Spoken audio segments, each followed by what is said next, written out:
Thank you so much. Following up on the meeting with Northern Ireland political leaders, some DUP leaders had pretty harsh words for the president.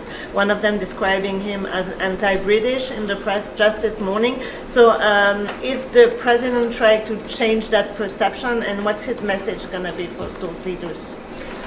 I think the track record of the president shows that he's not anti-British. The president has been very actively engaged throughout his career, dating back to when he was a senator in the peace process in Northern Ireland, and that has involved meetings with leaders of all of Northern Ireland's political parties from both of the two main communities, the British and Irish leaders here.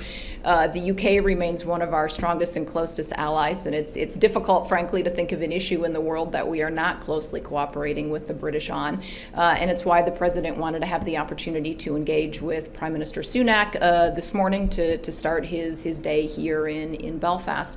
And I think his message to the DUP and to all of the political leaders is going to be what I have been laying out, which is the continued strong support for seeing the peace process move forward here, the strong desire by this president to increase U.S. investment in Northern Ireland, to take advantage of the vast economic potential that he sees here, and to reiterate broad support for the return of devolved government to Northern Ireland. Great, we only have time for a couple more. Let me take two final ones from the Zoom, then I'll come back to the room. So, Ben Lowry. Hello, can you hear me? Yes, we can. Okay, hi, thanks for having me.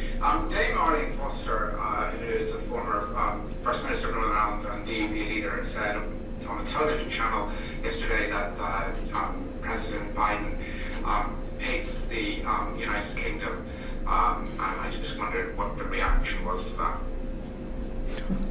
I guess I can answer the same question a second time. It's simply untrue. The fact that the president is going to be engaging for the third time in 3 months, and then again next month, and then again in June, with the Prime Minister of the UK shows how close our cooperation is with the UK. And before that, the president had numerous calls and meetings with Prime Minister Johnson and Prime Minister Truss as well. President Biden obviously is a very proud Irish American. He is proud of those Irish roots, but he is also a strong supporter of our bilateral partnership with the UK, not only on a bilateral basis within NATO, within the G7, on the UN Security Council, and like I said, we truly are working in lockstep with the British government on all of the pressing global challenges that our countries are facing.